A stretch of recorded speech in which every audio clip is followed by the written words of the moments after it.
Merriam. Aaron Rodgers finally played a full game for the Jets, but otherwise it was the same old Jets as they opened the Monday Night Football season against the 49ers.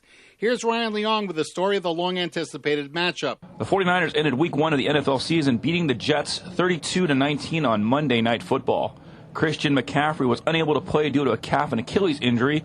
His backup Jordan Mason rushed for 147 yards on 28 carries, including a 5-yard scoring run. This is 49ers fullback Kyle Juszczyk. We knew if he had an opportunity that he could do something special, but it is cool for him to get that on Monday Night Football because, he's still a young player, and I think it's really cool for guys like him to get that recognition and for people to see it. So I'm really happy for him. Brock Purdy was 19 of 29 for 231 yards passing. For the Jets, Aaron Rodgers played in his first game since he tore his Achilles in the season opener last year. Rodgers was 13 of 21 for 167 yards and threw a 36-yard touchdown pass to Allen Lazard. I can play better. Yeah, no, I missed a couple throws. I missed the one to Garrett there last drive I was in. The pick, I missed just slightly inside on that one. I felt overall I was getting the ball out pretty good.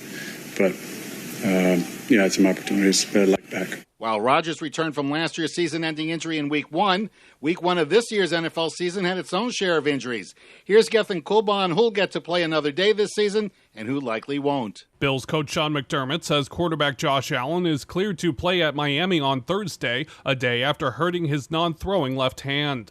Allen was hurt with just under 9 minutes left in Buffalo's 34-28 win over the Cardinals on Sunday, when he appeared to land on his left hand while scoring on a 6-yard touchdown. Meanwhile, a source tells the AP that Panthers Pro Bowl defensive end Derek Brown will need surgery on his knee and could miss the remainder of the season.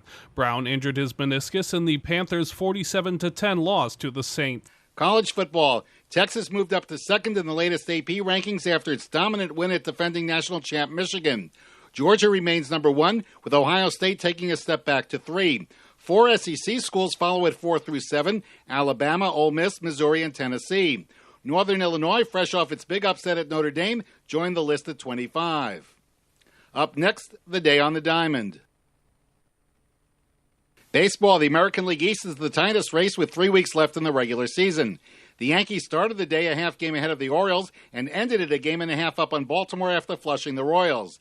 Here's Mike Moriarty from Yankee Stadium. The Yankees extended their division lead over Baltimore to a game and a half as New York came from behind to beat the Royals 10-4. Rookie Austin Wells smacked a 7th-inning 3-run homer to provide the go-ahead challenge for the Yanks. I think it's easier to get more confidence when you're having results. So I think it's just gradually, as the season's gone on, more and more. But I think from the beginning of the year, I was confident in my ability. Infielder Gleyber Torres had a 3-hit night for New York, while starter Carlos Rodon gave up 4 runs on 6 hits in 6 frames, striking out 9 KC batters. Royals catcher Salvador Perez was 4 for 4 with 3 RBI on the night, but it was not enough as the Royals are 3 games back in the division, but still 2.5 up, sitting in the second AL wildcard slot. The Orioles were on the wrong side of a one-sided game at Fenway Park. Red Sox outfielders Rob Refsnyder and Tyler O'Neill each homered twice in a 12-3 rout. Refsnyder also drove in 5 runs. A lot of credit to the hitting department.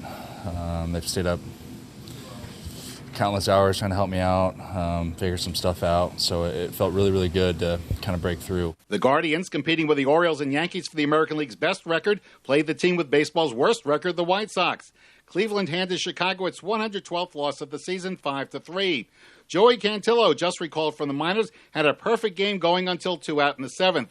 He struck out 10 and gave up 2 hits in 7 innings for his first major league win. We know how important that is to just get that win, a team win. So that was huge, just to win the game and the guys have fun, play some music, and have a good time. The Twins, in possession of the final AL wildcard spot, were defeated by the Angels 6-2.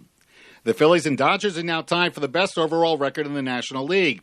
The Phillies got a game-winning hit from the son of one of the greatest pitchers ever, as Mike Luongo reports. Courtney Clemens' walk-off single in the bottom of the 9th inning gave the Phillies a 2-1 win over the Rays. Philadelphia led 1-0 when Tampa tied the contest on a leadoff pinch hit home run by Brandon Lau. The game winner by Clemens was his second walk-off of his career. You get limited opportunities, and you got to take advantage when you get them. And just having the mindset of, I'm good enough to be here and I can contribute has kind of pulled me through. It also gave the Phillies their 9th walk-off win this season. Kyle Schwarber belted his 34th home run for the Phils. The Dodgers slipped into the tie with the Phils after losing to the Cubs in Los Angeles 10-4. Here's AP's Mark Myers. The Cubs continue to thrive in road games, beating the Dodgers 10-4 for their 7th consecutive win away from home. Cody Bellinger opened the scoring with a 2-run first-inning home run off Walker Buehler, and Michael Busch had a 4-for-5 night at the plate with a homer and 3 RBIs. The Cubs totaled 16 hits. LA's Mookie Betts smacked a homer and knocked in 3. Keegan Thompson was credited with the win in relief. The Mets and Braves started play tied for the final National League wildcard spot. The Mets are now a game up despite getting just 3 hits against the Blue Jays. New York edged Toronto 3-2, scoring the tying and go-ahead runs in the 8th inning on a wild pitch and pass ball. Eddie Alvarez, the Winter and Summer Olympic silver medalist who just joined the Mets, scored the winning run to the delight of Carlos Mendoza. Everybody, the whole 28 guys, and guys will continue to come through the clubhouse, and we'll find a way. I thought today was a good team win. When it was hard for us, we found a way to get one. The Braves got only 2 hits and lost the makeup game with the Reds 1-0. Matt Olson had both hits for Atlanta. We always want to stay aggressive, and sometimes you're gonna have those innings, and came back to bite us today. And in the one game with no impact on the postseason races, Paul Skeens gave up just 1 run and struck out 9 in 6 innings as the Pirates clipped the Marlins 3-2. Skeens raised his record to 10-2 and lowered his ERA to 2.10. 2 prominent deaths relating to baseball on Monday. Ed Kranepool, who started his career as a 17-year-old with the 62 Mets and was a key member of the 1969 Miracle Mets World Series champions, passed away at the age of 79. The first baseman played 17 years for New York, making him the longest-tenured Met ever. Here's Gethin Coolbaugh with news on the loss of another man who touched generations of baseball fans, among others. The baseball world is among many mourning the death of famed actor James Earl Jones. He played a prominent role in the world of baseball on the big screen. Jones gave the iconic People Will Come speech as Terrence Mann in the 1989 baseball movie Field of Dreams. The one constant through all the years, Ray, has been baseball. America has rolled by like an army of steamrollers. It's been erased like a blackboard, rebuilt and erased again. Baseball has marked the time. He also appeared in 1993 baseball film The Sandlot as Mr. Myrtle. Jones sang the national anthem at the 1993 MLB All-Star Game in Baltimore. Tom Merriam, AP Sports.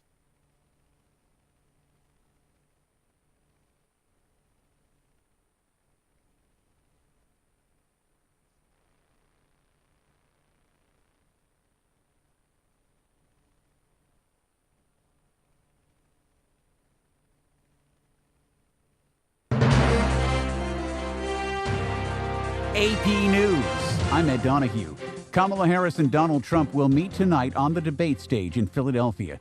This could be the only debate before November. California Democratic Congressman Ted Lieu says there's a big difference among the candidates. Kamala Harris has put in writing her plans for the future, such as reducing housing costs, going after corporate price gougers to reduce food prices, and protecting reproductive freedom. Donald Trump talks about Hannibal Lecter.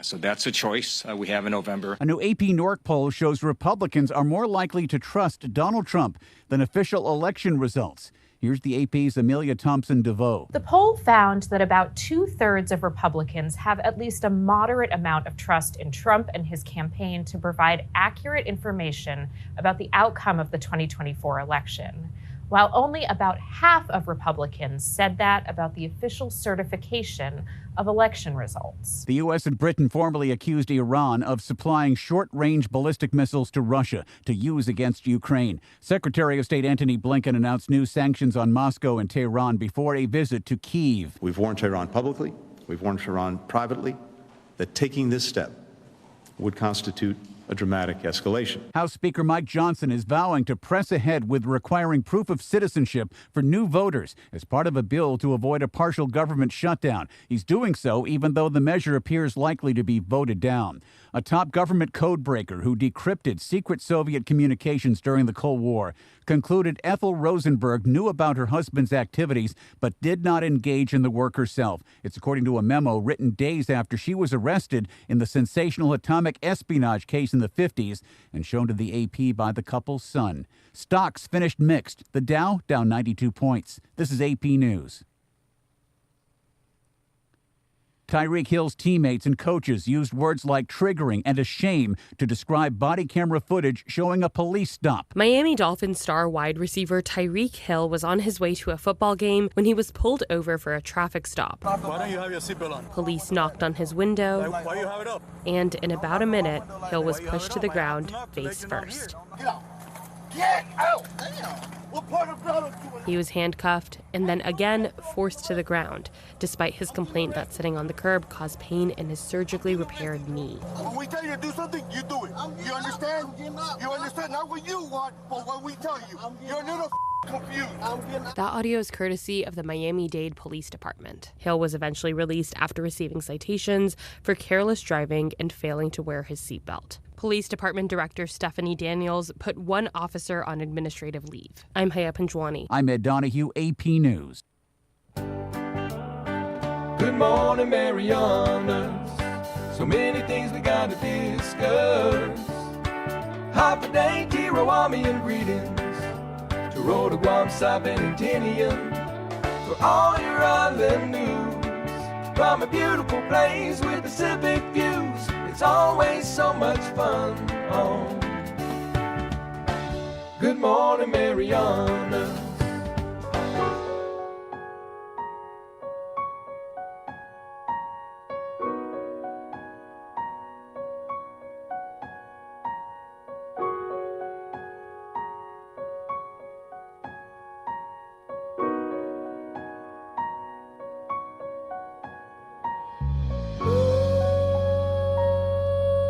Good morning, Marianas. It is 7:16 on Wednesday morning.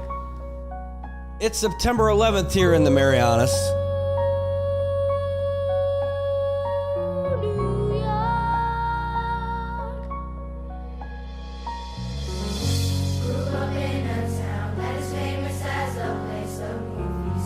I'll tell you what, September 11th hits people a little bit differently depending on where you're from, what you do, what you remember, how old you are. And it's just struck me this morning that, wow, how can it be that we've got so much stuff going on and it's just almost easy to say something that we swore we wouldn't do 23 years ago today and forget about it. It's not just a date on a calendar. Our lives changed that day. Our policies are changed because of that. The way we are as a country together has changed because of that. The way we travel. Anyway, today's that day. We can talk about that at some point. We will. I know the big story today is going to be about our weather and then get into our headlines, but man, I'll tell you. Ooh. Something about this song and this day.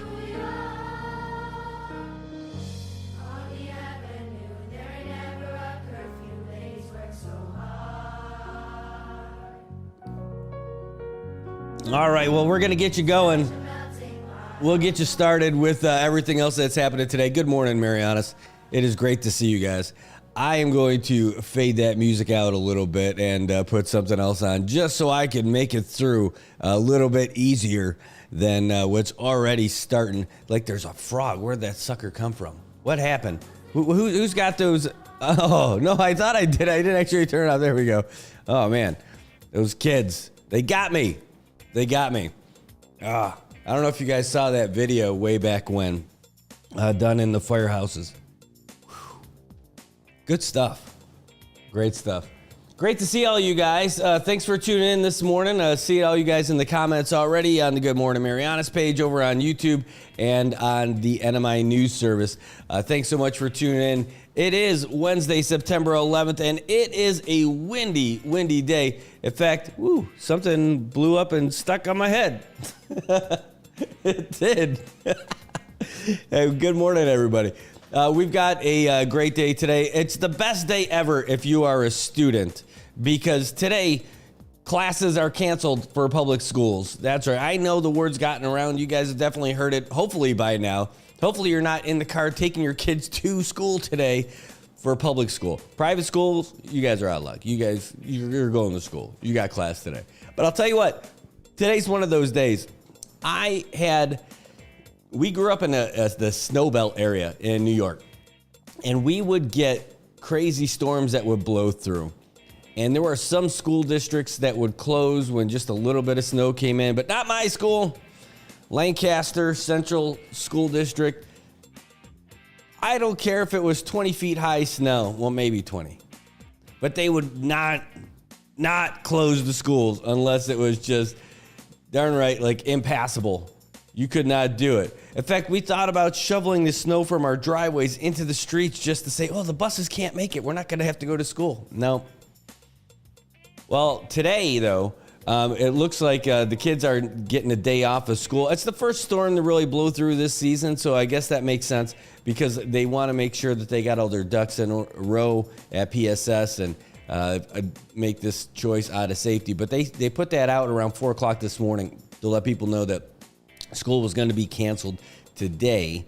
So that's great. And I'm like, hey, how are they up so early? Oh, they're up early because they're making sure they're taking care of all the kids out here in the Marianas, in Saipan, Tinian, and Rota, because we're in Tropical Storm Condition 3. Now, what does that mean? It means we're not going to have to worry about it nearly as much as what we thought, or what a regular big storm would be for us. But the good news is that if there's just going to be some stuff blowing around. The News Van of Justice can feel it for sure. But you want to give you an idea of what we're actually looking at. I'll send you over to the good old share screen right here. And this is it. You can see where that storm started to develop a little bit, starting to get that circulation. And just like Landon said, it was going to pass through between yesterday and today. And that Saipan, Tinian, and Rota probably going to get some of the stronger winds because of where we are and where we are in relation to what would be the center of this storm that is organized into a depression. And we're just doing this out of caution, closing the public schools today. I know private schools are still going. I know my kids are still going to school. In fact, I got a message from my kids' school saying, hey, your kids still got school today. Don't get silly. All right, so that's it. So that's what we've got going on right now. We'll give it the animation. This is what it's expected to do, is blow right by us. But as it's going through us, like Landon said, it was going to pass through us and get us a bunch of wind and rain. And then afterwards, we're going to get that monsoon surge. And that's it. So that's a multi-day event, which means it's a not playing baseball day event. And that's how that stuff's going. So, again, real time, where we're at right now, this is it. So it's not a big defined anything scary, but it is a big rainy event for people who live in this area. So Rhoda, if you had empty water tanks, you're in luck today because you're going to get those things filled up. And at least you don't have to worry about driving around, getting your kids to school and all that stuff today too. And looking out at the roads today, we're in pretty good shape, even though I switched to a non-camera screen. There you go. There you go. You can see, take a look at those coconut trees out there blowing around a little bit. We've got it going. In fact, it's gotten a lot brighter since we set up the traffic cam. So I'm going to go check the the balance out there to make sure it's not all washed out. But it's definitely getting brighter out there. It's still going to be windy, but today they said expect more rain than wind. So that is good news for the Marianas. We're dodging a storm. It's not it. We got something that came out from NMC just now. Here, let's open this up. It just says students and employees asked to take precautionary measures. Campus will be open and classes will resume as scheduled at NMC. So now you know. It says this is coming from El Presidente, Galman himself, saying NMC students and employees, Acting Governor David M. Apatang, in consultation with Homeland Security and Emergency Management, and the National Weather Service. Guam Weather Forecast Office has maintained tropical storm condition 3 for the islands of Saipan, Tinian, and Rota as of 5 a.m. this morning, September 11, 2024. NMC asks its students and employees to take precautionary measures and prepare for heavy winds, rain, and flooding. Further updates will be provided when available. Updates regarding class schedules and other announcements will be made through the student's employee email at marianas.edu and the following platforms: the NMC website, NMC's Facebook page, NMC's Instagram, and news outlets, including radio stations. How about that? So NMC's all over it, getting the word out.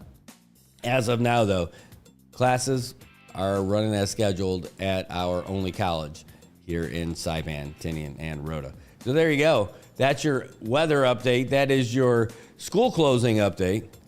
And, you know, I'll tell you, it's a tough one for the folks at school because here's the deal. There's still people at PSS who have to go to work today, for sure. So all the classes, Head Start, early intervention, you name it, they're all canceled today. But PSS Central Office, programs, and school-level employees must still report to work today, except for 190-day contracted employees as well as instructional staff. So that means teachers, you're cool. If you're a 190-day contracted person, you're cool. No work for you today either. So PSS is staying in close contact with the governor's office, Homeland Security, National Weather Service, so they'll make sure that they've got you. Again, that's what it looks like outside. Not too bad, just a little windy. It was blowing around last night, though, when we first started getting that rain. We were talking with Shine at the Saipan Baseball League because it looked so nice yesterday. It was so nice yesterday. It was like, it was windy, it was sunny, it was dry. I'm like, man, think we could sneak in a baseball game? Because that would be pretty cool. No, like right around 7 o'clock, it all came down. So no baseball. Oh, man. Hold on. I got to see. I just want to make sure I got the name right on there. Was it Andre? Yeah, Andre Jones. I don't know if you're watching, Andre Jones, but, man, you had me laughing this morning because I just got tagged with it today. But it looks like you made a comment on the Saipan Tribune Instagram. Was it Instagram? I can't tell if this was Instagram. I think it's either Instagram or this was Facebook. Maybe it was Facebook, because I don't know if I was checking the gram this morning. But he tagged us and Saipan Baseball. He said, change the umps for the championship. I love it. I love that he tagged us in it on the Saipan Tribune page. That was so funny. That was great. That was great. All right. We start getting into some of the local headlines that we got here today. Again, it is going to be a little bit rough today weather-wise, so be careful out there. It's 7:27 in the morning. You're driving to work. You don't have to worry about getting anywhere particularly fast. In fact, your coworker is just going to be happy that you're there. And it is rough out there. I'm telling you, it's windy. It's blowing around. It is definitely blowing around out there, especially if you got a van. Like I got. It definitely moves around when that's happening. Well, the traffic on Beach Road looks pretty good, but when you're over there on Middle Road approaching Chala Monsignor Martinez, it's starting to slow down. All the way from Saipan, Vegas, down to, here we go, all the way down to Chala Monsignor Guerrero. That's where it's getting a little rough. It's starting to slow down a little bit over there, and people probably just taking caution, and that's not a bad idea. As we move down south a little bit, out in front of our office, it's great. One of the places where it is typically slow, though, it isn't so bad today, probably because there's no school. There's usually out in front of Joten and Kanoa, it gets a little rough around this time of the day. It is still a little bit slow. It's not that bad out in front of Pacific Insurance Underwriters. It's a little slow over there because everything goes down to one lane after getting the good life out here of a lane and a half, kind of ish. Not sure what to call it, but we have it. The other trouble spots that we're used to seeing is over here at Chala Monsignor Martinez and Chala Monsignor Guerrero. and it's just like normal. Don't worry about it. If you're out there driving where you're approaching Shell Dandan from Monsignor Martinez, it's starting to back up a little bit here at 7:30, as it does every day. And I'm just seeing Tobai says, first time I hear Brad panic driving, he was getting blown around with this tuk-tuk ride. Yeah, I'll tell you, it was moving me around this morning. In fact, just because when I left the house, I set the camera up on the phone cam on the dashboard just to see if it was going to be, if anything crazy happened. Nothing crazy happened, so it turns out I'm okay. Hey, it looks like we're also getting a little congested at the American Memorial Park intersection with the tennis courts. So Navy Hill Road / Micro Beach Road / Challen Pale Arnold. That's right. So Middle Road, the Navy Hill / Micro Beach Road intersection. It's slow in every direction is what it is. Actually, the people going south up until the light looking pretty good. After the light, though, it seems to wrap up and slow down a little bit. People coming down Navy Hill going to be backed up a little bit. And if you've got alternative ways to get around, that's really a great spot to do it. Right? Also in Garepan a little bit by the light, looks like people are stopped right by Plumeria Steakhouse. Man, and no wonder, because they've got that $6.95 breakfast cafe deal, and it's not too bad. Over, if you follow that road down, what road is that? It says Route 308, Sugar King Road and Middle Road. You know, it's the first time I actually learned the name of that road. It's the road that has the blown out laundromat that's on the corner in Garepan. It's the same road as Hard Rock Cafe, is how I'm probably going to always call it. Anyway, where that intersects with Middle Road, that is a little bit slow right now at that traffic light. It happens also, so just stay normal, stay frosty, drive safe, drive slow, and you'll get to wherever you want to go here in Saipan. No, it's going to take a little bit more time today. It's windy, it's rainy. There's a lot of people out there who are driving who aren't really well-seasoned drivers, so give them a little bit of extra time to get to where they're going to. Ooh, says, let's see, what do we got? Says, someone blew their gas at me yesterday because I was driving kind of slow. Hey, man, if you want to undead yourself, go for it. But don't take me and my kids with you. Yeah, I hear you. Absolutely, Lisa. And Joey's saying, hey, got to tie up my roof. Man, it's not that bad today. It's not that bad today, but you never know.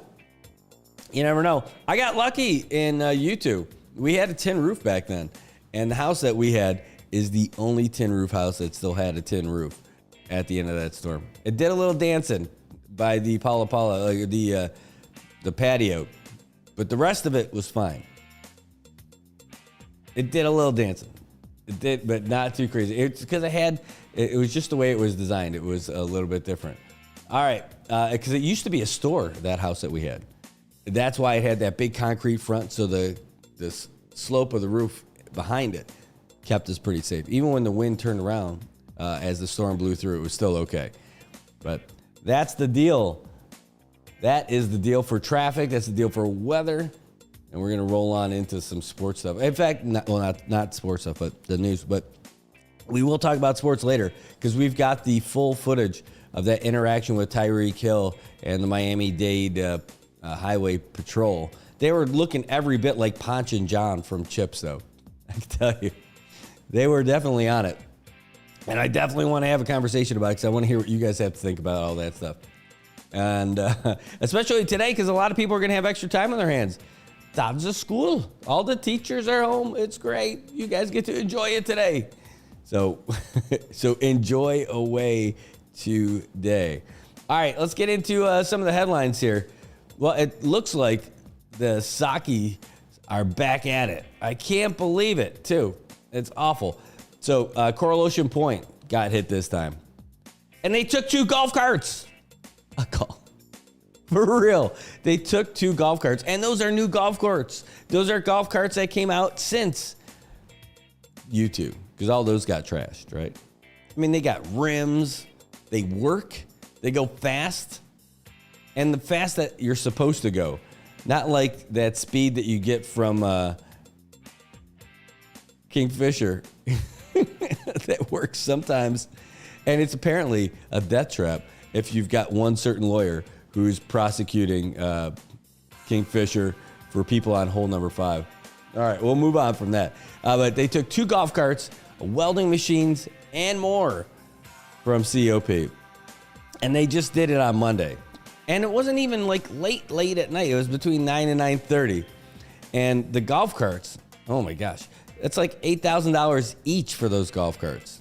And they're pretty nice. I don't think I would ever spend anywhere near that much on a golf cart for my personal use. But they're using these things for everybody going on there. It's got 2 out-of-shape people plus their golf clubs and whatever they put in their cooler. That you need something that can motor around pretty well, even though their course is pretty flat. Then they got like their welding machines, a cutting machine, and a grinder. They got a whole bunch of stuff from COP. They got great footage of it, but what they don't have are the people who took it. So the carts are left out in the open, and they were apparently getting repaired, and they got a blind spot. It almost sounds like it's somebody who has something to do with that place. But these thieves are starting to get a little bit brazen. I went to get a couple of cables for the studio here for different things. And when I went in there, this is at one of the Chinese electronic stores that I can't remember the name of it, but they've got like all the cool stuff, and they got that Republic of China flag. The Taiwan flag is flying up above them in Garapan. You got to know where it is, right? It's over by Monster Pizza. But there were like 4 people gathered around the big TV watching surveillance of people who were stealing the solar power lights. And I couldn't believe it. And then, so I gave them my card. I was like, hey, you want to give me the footage? Oh, no. We talked to DPS and nothing. They're like, ooh, we know who it is. We see their face. And then nothing. I don't know if that's the case. I don't know if those guys don't get prosecuted, but maybe those guys don't get notified about it. And they don't know what happens afterwards. And that may be fair. But they're saying, hey, it's everybody. All their neighbors are getting their stuff stolen. Their solar-powered lights and everything. It's a shame. So hopefully they'll share with us. I'm like, you want to give me the video? I'll run it. They're like, yeah, it doesn't matter. It's everywhere. Everyone's doing it. Well, hopefully we can get these guys and, lock them up. Keep them in there for a while. They want golf carts. Well, they won't need golf carts where they're going. They just need a cellmate. Coral Ocean Point. They're going to go to the Gray Bar Hotel. That's a different kind of resort. You don't get to check in and check out when you want to. Like Judge Camacho says, he does not let people schedule a surrender time. He's like, hey, it's not a vacation. You're guilty. You're sentenced. You're going now. You're going right after. Oh, man. You didn't fly out, Tobot. Yeah, I'll tell you, those planes are still going to fly in this stuff. This is not the worst. This is not that bad. Really, it's not that bad outside. I mean, I wouldn't fly as a pilot because I'm not a pilot. But I have been up there when it's been windy like this, and maybe windier, in Star Marianas planes. I got from Rota to Saipan just fine. It was awesome. It was an adventure. I could tell you that. Got one lady who's just sitting there praying over and over. Oh my God. Oh my God. Oh boy. The pilot thought it was awesome. In fact, before we left, it was this big guy. He's like, I've done worse. We can handle it. This is nothing. I'm like, all right, let's do it, cowboy. And we did. We flew and we got moved around quite a bit. But I guess, hey, that's what all that sky is for. You got room for it, so you might as well do it. I really hope we put an end to this stuff. I got somebody else who sent me stuff yesterday who their daughter's car got the wheels stolen off in front of their apartment building. I don't know if they took all 4. Oh, dude. Tobot. Was that last night? Oh, I'm sorry, partner. Oh, man. Well, I'll tell you what. I am glad that your dad's at peace now. I know he was fighting for a long time, and that and he's got to be proud of the man you grew up to be. You're a good man. You're a good friend, great listener. You give a lot to the community. You don't ask for anything in return. Tell you what, I will be proud my kids grow up to be like that. Yeah, well, I'm sorry, partner. You guys pray out there. Pray for our buddy Tobot. Sounds like his dad just passed away. And I don't know if you guys know Tobot. If you don't watch the show all the time, then you wouldn't know him. Or you might know him in the community. He's the tint man from Dan, Shady Solutions. He's the guy, the reason why our windows are nice and tinted, because of the great deal that he gave us. The reason why the windows in the press box at Tonco Field are tinted is because he donated it. His time, his service, and the materials to all that stuff. He's a frequent commenter to the show. He watches all this stuff. He watches the games and everything. Oh man, that happened while we were talking on the phone. Man, it's a. I'm sorry to hear it, partner. We'll give you a call later after we get out of the show today. Talk a little bit about just follow up with you, see how you're doing, and we'll talk about your when you're heading over to Guam. I know you're waiting for a little better weather. It'll be great when your family gets to have you back there. That just sucks, man. I'll tell you what, we're going to take a real quick break, give some love to a couple of our sponsors. And while you might not have to go to work today, doesn't mean you can't work out. And if you're going to work out, why not work out at the newest facility that we have here in Saipan? It's in Chalakanoa. It's right at the base of the Aquarius Beach Tower. It's Laddie-built 24-hour fitness. They've got the greatest staff.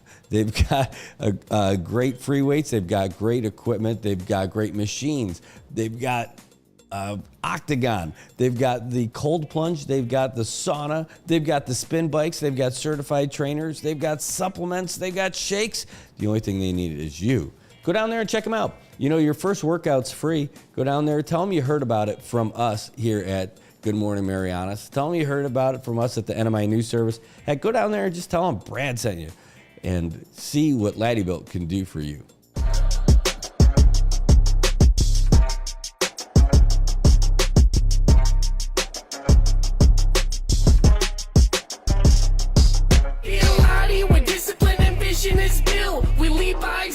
Persistence of build, be the inspiration, they witness approve. We do what we do by the rules in the book. We be a Lottie where discipline and vision is built. We lead by example, persistence of build, be the inspiration, they witness approve. We do what we do by the rules in the book.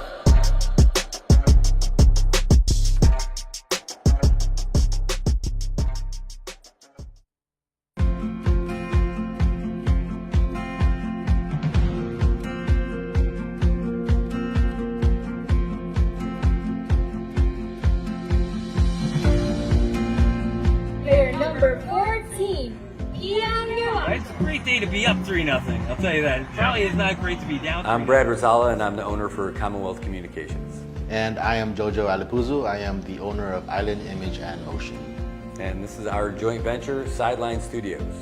This whole concept that we have of doing all these live stream productions and covering news and doing live shows and everything, it wouldn't happen if we didn't have a great partner like IT&E, someone who could handle the bandwidth and provide it and then get us what we need when we need it, and then be a real partner for us for all the events, whether we're doing live sporting events, broadcasts. All of these things happen because of our partnership with IT&E. With IT&E providing us with the fiber and point-to-point and even the MBRs, is just a great piece of equipment to use when we're broadcasting our sports, our events, our performances, especially our cultural performances. And it's just great to share our culture here in the Marianas with the world. And IT&E has been there from the get-go. The thing I like best about working with IT&E is how willing they are to come out and find a solution. Even for Liberation Day, we thought we had a pretty good solution for our live stream setup, and it turns out that we did not have the right setup that we thought we needed. That day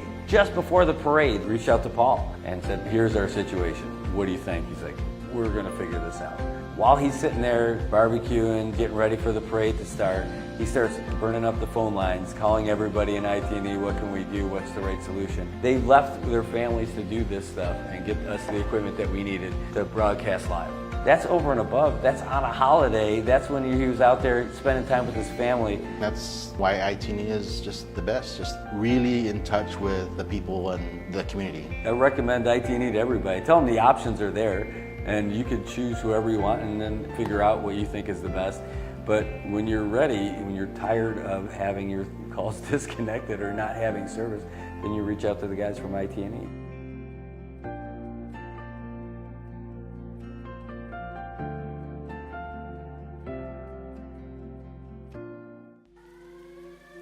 My name is Kelly.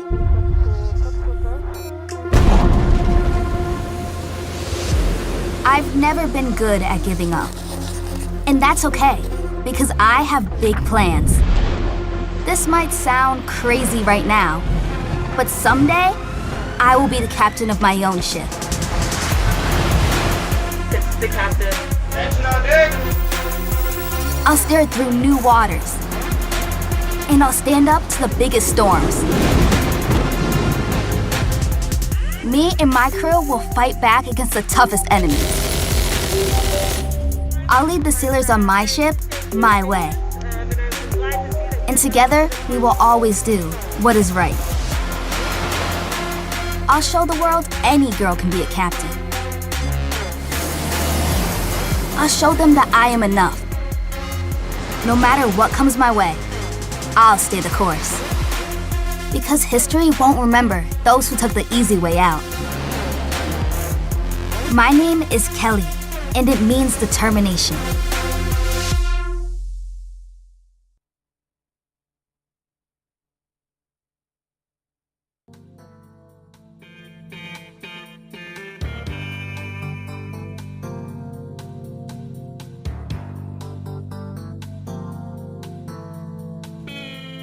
Good morning, Marianas, and welcome back. It is 7:46 in the a.m. as traffic is moving right along out here on Beach Road. It is so washed out. I got to go and adjust that, and I'll do that. But in the meantime, we'll come back over to this side and get into our next batch of stories, because I got the long order music going, because we're talking a little bit about this case. Well, there's a whole bunch of cases going on right now. And the one that we started talking about yesterday is the one that we started talking about a year ago, when this guy whose last name that I don't really know how to pronounce was accused of raping a coworker. God, just even to say that sentence just sounds dirty, right? Guy's name's Abrazinkus, Abracadabra. Abrazinkus, I'm thinking is what it is. That's the best I can come up with it. And I know these kind of names with C's and Z's laid all over the place. Anyway, so this started on Monday, and he was a law clerk over there at Superior Court, and apparently had some kind of a relationship that with a coworker that went afoul. At least that's his side of it. His coworker, who's accusing him, says, hey, they never had any kind of relationship. They weren't she wasn't attracted to him. She was not interested in him. And she did trust him, and she considered him a friend, but she says that she never led him on in any other kind of way. And that, she's saying that this whole situation, she says that she feels guilty, blames herself, and asking what she did wrong. And you know what? That's terrible. If that's indeed what happened. What we heard, though, from the defense attorney, the public defender in yesterday's, or not yesterday, but the day before, on Monday, was a kind of a different story. I mean, it sounded like based when she was corresponding with the defendant, that they had a different relationship. And even afterwards, through the text records that they were talking about, that the next day she even came over and jumped his car because the battery was dead because he left the lights on, because she said that when she left, that the lights were still on, and everything. So, and they were still having these cutesy conversations during all that time too. So again, we talked about that stuff yesterday. So today, the trial is going to resume, and we've got a judge from Guam hearing this case. But that's because, both of these were employees of the courts, right? So these are people who are pretty well known throughout the courts. So we'll find out. But we're going to go there today. Today is the cross-examination for the defendant, or for the accuser. So we'll be there today to cover it, to let you know what's going on.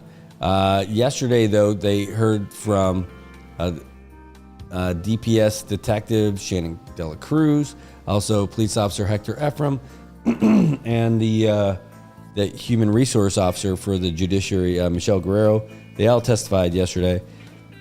And then they talked about how they got involved with the case, and how she eventually lodged the complaint, and how she and she filed an EEOC claim against him as well. This something about this story which just kind of stinks, like right from the beginning. Again, not sure, and that's why I want to hear about it when we actually get in there, because this is a case where this guy filed an HR complaint against her at the judiciary, and it was only after he did that these charges were leveled against him by the alleged victim. And again, that was what got our attention about it a year plus ago, because when we first heard about it, it's like, oh my God, what kind of monster would do this, right? Little by little, I mean, like it doesn't seem, from the information that we've received, to be like a real open and shut anything. So we want to go in there and hear how some of the other evidence that's presented today. I like to err on this side of caution. I always like to give the benefit of the doubt to somebody who's, if they were wronged, I want them to feel like that they can do that. That they feel free and encouraged to come to authorities in the event that something happens. But then there's been plenty of cases where that's not exactly the case, where something gets fabricated. And I mean, again, it's like where people when there's a rush to judgment before anything happens. And this guy's been under house arrest for like a year and a half for this. I have no idea who this dude is, by the way. The first time I even saw him was that picture that they had in the paper. I have no idea. I haven't seen this guy around town, never heard of him or anything. I don't know. It's something just doesn't seem right about this whole story to me, for sure. And I'll make sure that you guys get to hear about all this stuff after when we come in tomorrow. Crazy stuff. But again, really interesting. It's really interesting. I mean, I've heard some things, I'm sure you guys have too, about this whole thing from different folks who may or may not know them well or familiar with some of them. So I'm really interested to see how the case proceeds. Speaking of cases, there's going to be a bench trial moving forward against, I'll tell you, one of our friends, one of the guys that we've known for a long time out here. He's done some good stuff in the community, for sure. He's given back to a lot of folks and everything. But, this is about the boost stuff. And but I think this was with when the legislature was doing the investigations into the boost hearings, they started going after the marketing team, the team that was promoting it and everything. And this is for Shane Villanueva. Again, this guy's brought concerts here. He's done a lot of different things here. He was the chair of the Liberation Committee. He's done a lot of different things to help out a lot of different folks. But in this case, he's alleged to, I don't know exactly, but that he was one of the people who was involved with the boost program. But the thing is, in this one in particular, he's being charged with contempt by the legislature when they tried to ask him a bunch of questions about it. And he did all that under the advice of his legal counsel. They said, hey, let's not talk about this. and they're going to, and they basically pleading the fifth, right, against self-incrimination. The House is saying, hey, you can't plead the fifth when we just ask you basic questions. Like, there's nothing incriminating to ask you about like your background or something. That's from that. Anyway, it made its way to the Attorney General's office, who then brought charges against him in Superior Court. The defense moved to dismiss it. The court said no, so they did an arraignment, and they're moving forward with it, and that's it. They got a whole bunch of witnesses that they plan to bring up, and it's like a who's who of the legislature. They've got, of course, you got the Assistant Attorney General, Jim Bob Kingman. He's prosecuting the case, the overall case.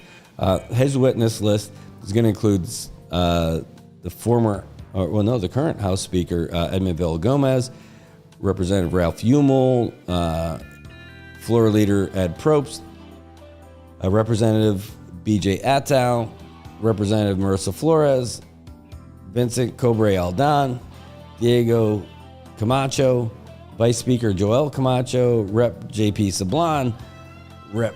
Vicente Camacho, Rep. Angelo Camacho, the Senate Vice President, Donald Manglona, the Senate Floor Leader, Karina Magofnia, and Senator Selena Babauta. Who else did they miss? Former Representative Sheila Babauta, Richard Lozama, and Tina Sablon. Nobody from the GOP. They weren't involved, I don't think, in the investigation part. Who else are they getting? They're also getting the former legal counsel for the House, and Joe Tyrone, John Bradley, Cam Nicholas, and Pete Tawai, the Sergeant at Arms. The Sergeant at Arms is going to be a witness? What's he going to say? He did show up. I did have to subpoena him. I don't know. For the defense side, Keith Chambers, he's going to call Kingman, one of the investigators from the AG's office, Iqluk Masios, Pete Tawai, Ed Probst, B.J. Attow, Ralph Umel, Edmund Villa-Gomez. Oh, a Tribune reporter? Kimberly S. Morris is being called. They're calling a reporter from the paper as a witness. Former Rep. Christina Sablon, L.A. Legislative Assistant Cam Nicholas, Karen Kalin, and Gina Mooney. Why are they calling a reporter from the paper? Okay, I can only imagine now, because if they're talking about the marketing part, but they're not talking about the boost merits and what happened. They're just talking about the contempt charge, which would have nothing to do with a reporter. I wonder what that's about. But I can tell you, I know like some of the, hold on. I just saw a typo in the ticker and it totally threw me off. Sorry, guys. That should be a fun game, by the way. It could be a drinking game. It's a little early for a drinking game. Maybe a coffee sip drinking game. Maybe add a little bit of Bailey's or Kahlua to your morning coffee when you find a typo in my the ticker across the bottom of the screen. Yeah, good thing to call it out too, Brad. Yeah, I did. I got it. So, wow, I wonder what that's all about. Why would they call a reporter about that in particular?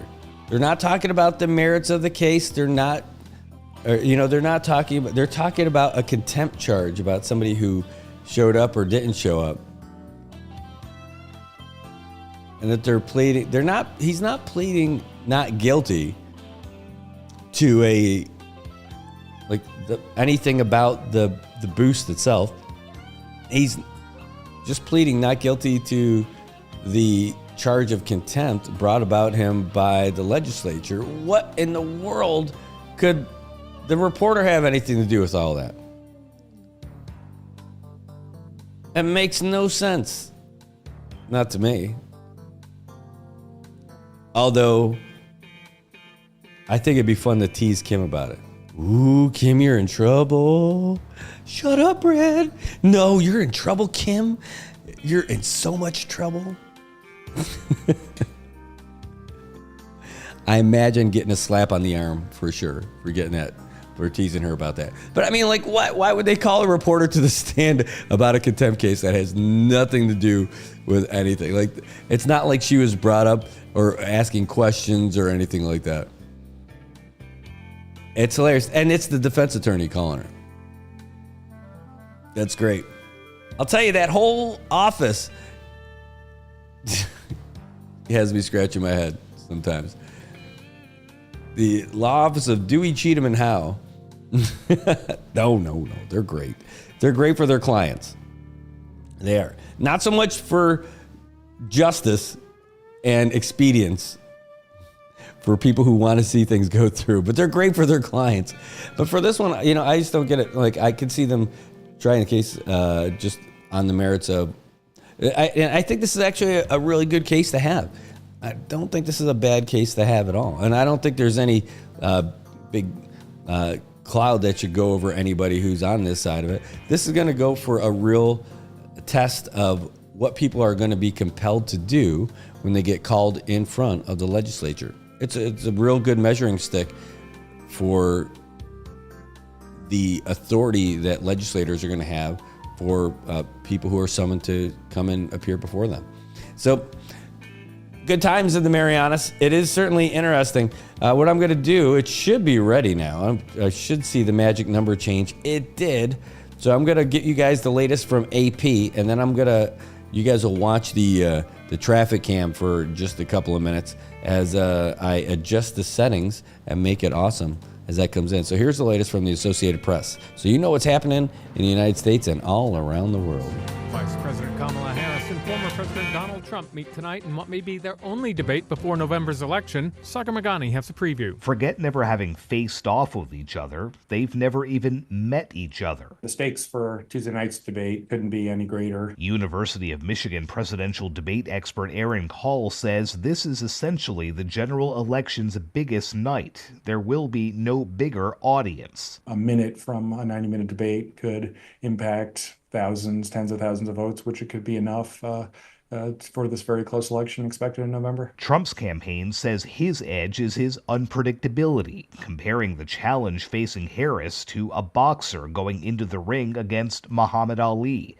But Harris is a longtime prosecutor, known for landing her own pointed punches. Given that it could be one night only, and the history surrounding President Biden turning the Democratic ticket over to Harris, could go down as one of the most impactful presidential debates of all time. Sagar Magani, Washington. House Speaker Mike Johnson's vowing to press ahead with requiring proof of citizenship for new voters as part of a bill to avoid a partial government shutdown. He's doing so even though the measure appears likely to be voted down.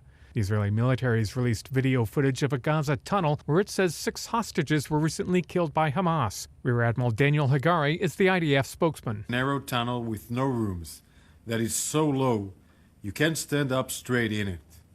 The tunnel is about 120 meters long and ends in a blocked iron door.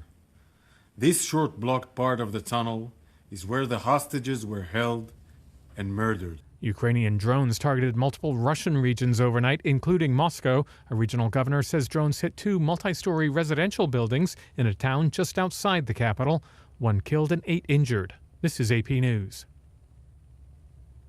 Seth Sutel has the AP Markets Report. Stocks drifted to a mixed close on Wall Street after several weeks of sharp swings. The S&P 500 rose 0.4%. The Dow slipped 92 points. That's about 0.2%. The Nasdaq Composite rose 0.8%. Oracle jumped 11.4%. The business software maker helped lead the market after delivering stronger than expected results. Gains for several other big tech stocks also helped. That offset drops for banks following discouraging comments from several top bank executives at an industry conference. JP Morgan Chase lost 5.2%. Goldman Sachs gave back 4.4%. Treasury yields eased in the bond market. Seth Sutel, New York. Incomes are back to pre-pandemic levels. The Census Bureau reports the median household income, adjusted for inflation, rose 4% to more than $80,000 last year. That's roughly the same as 2019, restoring most Americans' purchasing power after the biggest price spike in 4 decades.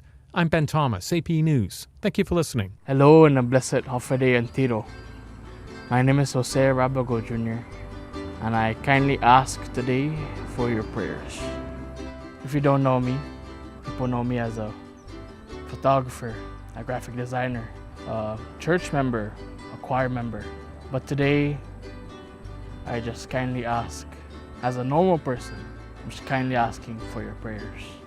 As of recently, I've been diagnosed with an autoimmune disease called myasthenia gravis.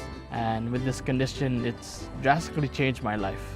I've gained double vision, weakness in my face, and in all parts of my bodies, and in general weakness overall. It's made life a little bit too difficult. I have upcoming surgery of island that can help me with my sickness, and this is why I kindly ask for your prayers. As of now, there's no current cure for this disease, but especially with my friends, family, close friends by my side, I know, and I always know that I gotta keep going. People still know me as the person who never stops, and that's what I'd like to continue doing. Never stop. Never stop serving God. Never stop serving people. And if you're willing, kindly ask if we can pray together. Prayer for the sick. All praise and glory is yours, Lord our God, for you have called us to serve you in love. Bless all who are sick, so that they may bear this illness in union with your Son's obedient suffering. Restore them to health and lead them to glory. We ask this through Christ our Lord. Amen. Kindly thank you for praying with me today. I only ask for prayers, but if you have a generous heart and are willing to give anything, I'm open. Just give me a message.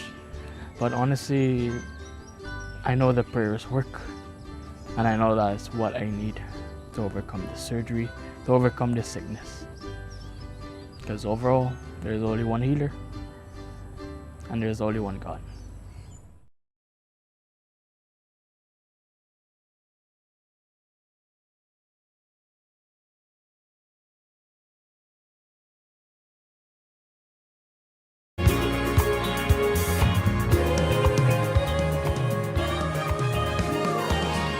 Good morning, Marianas. It's 8:06, and you are all caught up with everything that's happening in the U.S. and around the world. Thanks to our friends from the Associated Press. Yeah, nice little feedback there as I got the other one going. Oh, man, I'll tell you what, the weather is not too bad out there, but there is a small craft advisory. You don't want to be out there on the water around the Marianas right now till this thing gets out there. Certainly. And but that doesn't keep everybody from getting out there and getting on the open seas. No. In fact, 4 people were sentenced for their conspiracy to transport illegal aliens to Guam. Not the green ones that flew out of a plane, but they're a space plane. They're folks who came here on a regular plane. And they're all folks living here in Saipan. Federal court definitely sentenced these guys for trying to illegally transport Chinese nationals from Saipan to Guam by boat. Yan Wan Hu Taitano, Ramon Jose Quitano Sablan, Lee Omar Regis, and Maverick Iguel Marlik, all sentenced to 15 months of imprisonment with credit for time served and 1 year supervised release. This is some of the boat people, and this is probably the first of many coming because there have been happening a lot. What's that? Oh, nice. Yeah, I'm looking at all that, and I'm seeing that there's a lot more coming. There's a lot more coming. They're not going to have a big fine. There will be an assessment fee of $100 that they got to pay. 80 hours of community service for Taitano for sure, but that'll be suspended if he ends up getting a job. they are self-surrendering tomorrow, September 12th. At least Taitano is. How about the other guys? Well, Taitano was represented by Robert Torres. Bruce Berline represented Marlick. He's got some of the same thing. He's going to have to pay a fee coming up as well. He was sentenced just to time served, which is pretty nice compared to everybody else. Sablon, he was also sentenced to time served with 2 years of a supervised release. Regis also, Regis, who's represented by Scoggins, he was sentenced to time served and a 2-year supervised release as well. Wait a minute here. Yeah, I guess Taitano is the one who's getting the big one here because maybe that's the one who organized the whole thing, for sure. Anyway, we're looking at more of that stuff too because I'm telling you, it even became an issue in Guam's debate between their primary for the U.S. delegate position. They were talking about how are you going to combat the stem of illegal immigration from the CNMI.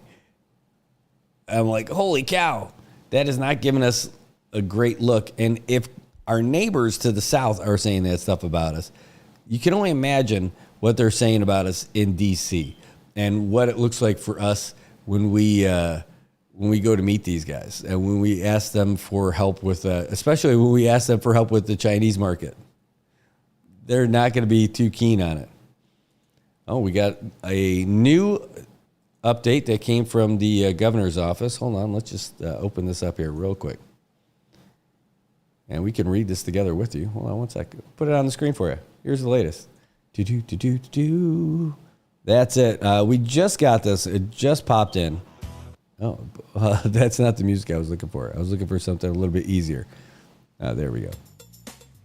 All right, so just that it got updated to a tropical storm. Bebinca. It sounds like a new vitamin. You could take it. I had rough nights sleep every night for years until I discovered Bebinca. Bebinca is what I need to get me through the night. Actually, Bebinca is making some babies out here, I think, because that's the kind of weather that we got out here. It's now a tropical storm. It's just west of Guam, and it is blowing through. Now the winds that were forecast to just get up to, at the most, as a gust, 39 miles per hour. Now these include winds that are at least 39 miles per hour. So it's blowing a little bit harder, but it's blowing past us right now. Lest there be any mistake. That's it. So what does this mean for us, though? It's still going. It's still blowing through, and we are fine. It says it, according to this, they say it still continues to pose a threat to the Marianas. So in the meantime, because the winds are going to be at least 39 miles or more expected, along with heavy rains and all that stuff, we're going to maintain tropical storm condition 3. This is where it's at right now. In fact, we'll give it an old refresh if you like. But that is the current time placement of the storm on the Windy app, which is nowhere near as cool as what the Weather Service gives us. But you can see there's been a significant amount of movement just even since the start of our show today, where you can see where Rhoda, some of the heavier rain has passed over them, but they're still going to get some more for sure. And it just looks like we're going to end up getting more our way too. And it's starting to get some real basic circulation. You can see it's already starting to curl up its little fist and start making its way up. And it's expected to take that similar track all the way through. And let me get you the Joint Typhoon Warning Center image. Joint Typhoon. And we're not forecasters here. We are not the experts on any of this stuff. We just give you guys the real stuff from the same folks that you're used to using as well. The trusted spots, we use the National Weather Service, and we use Homeland Security, who gets all their stuff from them as well. This is what we're looking at, what it's expected to do.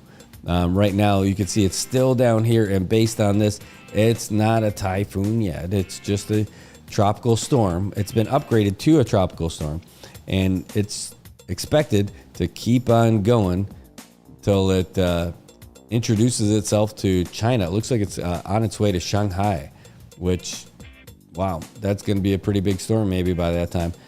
somewhere. When is that? How far away is that? That's another couple of days away before it's scheduled to turn into a typhoon. But it looks like it is forming up. It's starting to get a little bit more organized. In fact, we were talking with Landon yesterday about this, and he's like, the thing about these is that, at least with a big storm, you know what's happening, and you can predict it and see what's happening, and just that's it. With this one, you got to watch it all the time because you don't know when it's gonna, if it's gonna, where it's gonna. You just got to predict based on what the models tell you, and that this is it. So, good news. We know what's happening. We know where the wind is. We know that school is closed today, and that is a good thing if you're a student. If you're a parent, maybe it's not the best thing because you got to figure out what to do with your kiddos. Well, if you're staying home with them, then great. At least you get to spend some nice time with them and talk about the storms and what you guys would do. Maybe that's an opportunity for you guys to bond a little bit. All right, let me see if I can't pull up this image. I want to get this for you. That was the overlay. How about there we go. This is what it currently looks like. Well, the most recent one that we've got, the infrared satellite image that we've got of that storm. See, it looks, there's no eye. It's not a typhoon or anything yet, but you can see how it's impacting us, and you can see where we are right here, smack dab in the middle. In fact, let me do this. I'll be able to pull this up. If I do it this way, I can blow up the image a little bit better for you. Boom, boom, boom. I'm just gonna have to mess with that again later. Here we go. So you can see where we fit in this whole thing, but that further away, you can see all those clouds that are off to the right. That is why we're getting all this rain and why there's going to be a lot more coming to us in the next coming days.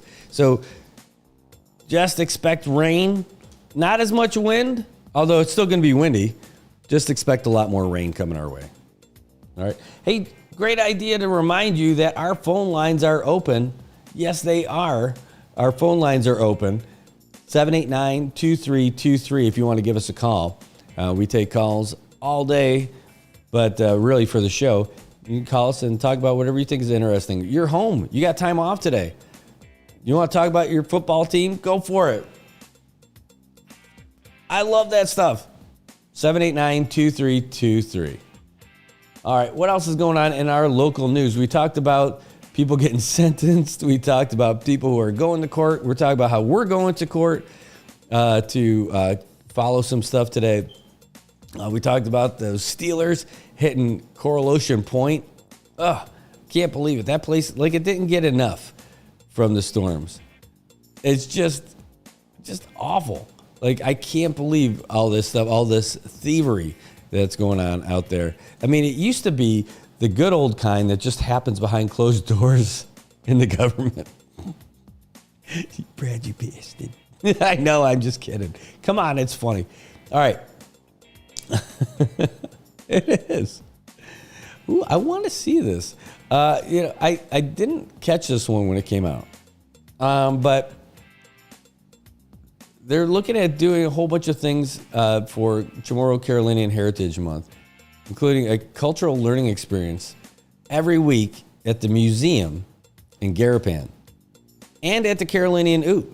Apparently it started on Friday, and there'll be a stop for community members, students, and tourists to learn about the cultures of indigenous people of the CNMI. I think that's great. Who's putting that together? It looks like Indigenous Affairs is a big part of that, which is pretty cool. I'll tell you, the museum is just a great spot. And now the executive director is Lenny Leon. And boy, I love that guy. Got a great kid too. And I was fortunate to coach for quite a while for soccer. And it's got to do with, having a couple of great parents. Anyway, he's now running the museum, which had been in great hands with Danny Aquino before he left for greener pastures and, moving on up. And I look forward to seeing what he's got going on over there. He's just a good dude who's really focused on culture and the community. And I think that if he's a part of something that's happening it's going to be a good thing. So we'll reach out to him and see if we can't get him in the studio to talk about that stuff, because they've got great stuff. They've got a lot of great stuff coming our way. Oh, hold on. Sorry. Got another message came in. Let me just check real quick from you guys. All right. There we go. Thank you for that. All right, guys. Tell you what, this is what we're going to do. We're going to take a real quick break. We come back. We're going to have more of our local headlines. But stick around. We're not going anywhere. We're not going far. But we will show you this.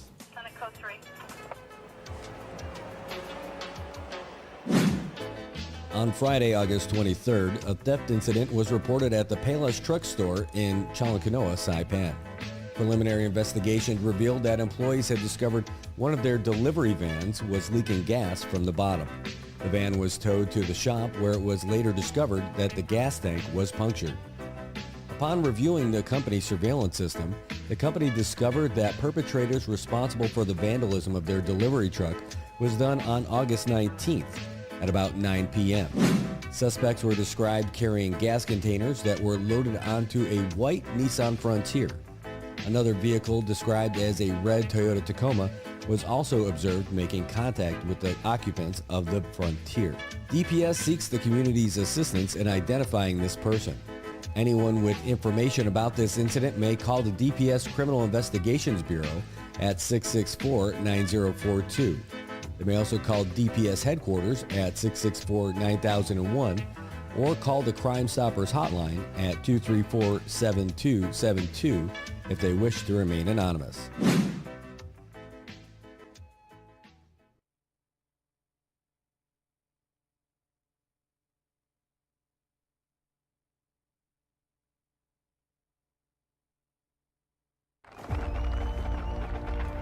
For every generation, it has started with the call to serve.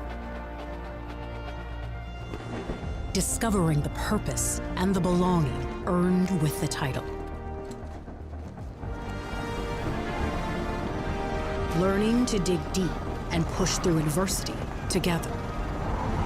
Defending our nation and its people. It is a life of great worth and reward. But Marines are never really finished serving. Their commitment comes full circle, visible in communities across our country. This is Semper Fidelis, always faithful, always Marine, marking a path for the next generation.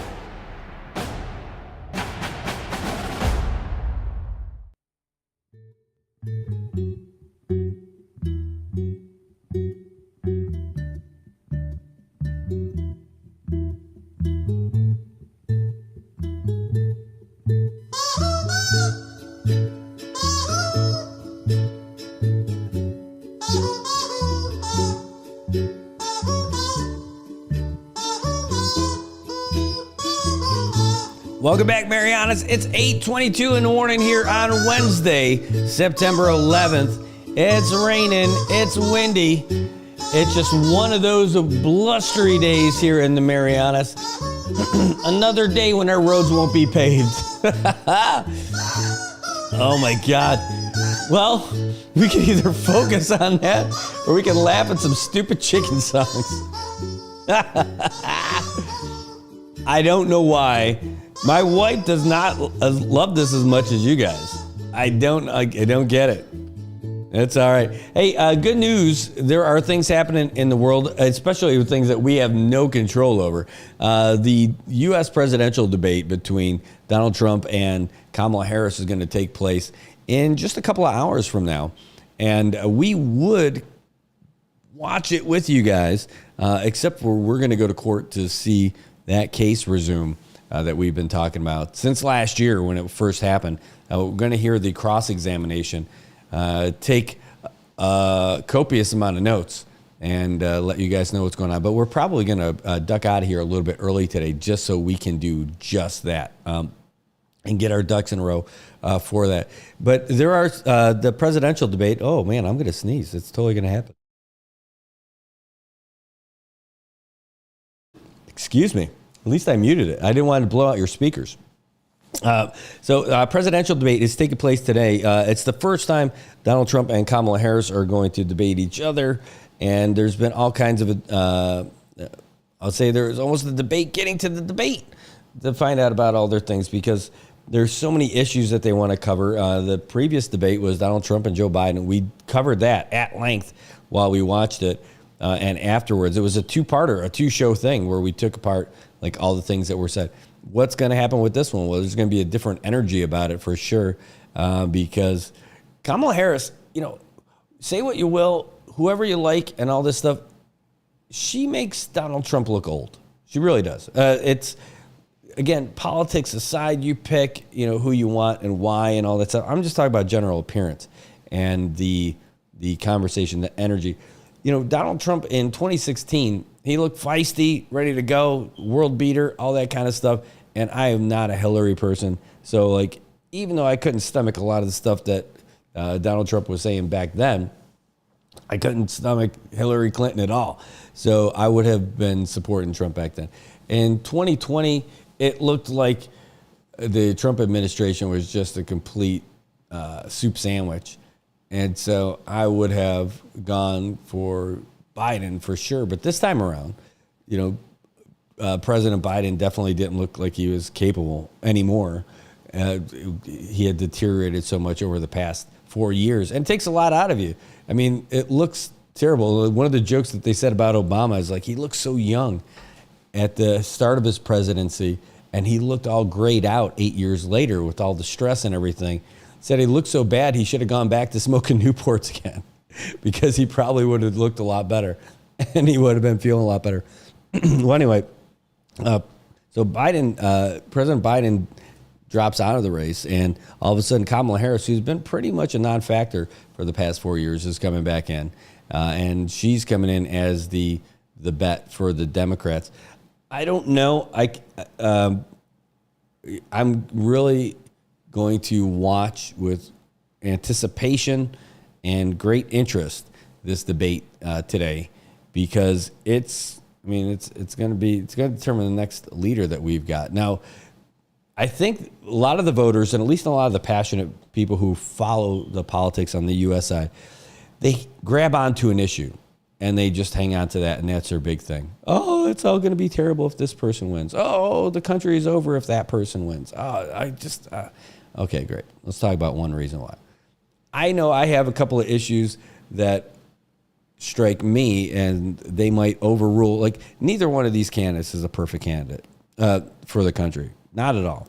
And I think that because both of these parties are so pushed to the fringes.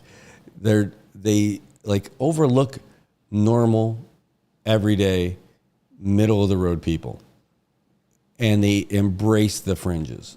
And they're trying to do that. They're purposefully trying to push people in there because they want people who are going to be in their camp to be all the way in. They don't want free-thinking people who could side with someone else if the person in the other party has a good point and raises a good bill. They just want them to vote against it. It's terrible. Just terrible stuff. They almost look like it's a sporting event where you can't support the other team. You can't wear that other person's jersey or something like that. Can you check your? Yep, we'll do. And it's a tough one for me, So for this one, that's why I would love to have better candidates. I like some of the takes for the Democrats. I like some of the takes for the Republicans, but I just can't deal. I'm not on board for all of it.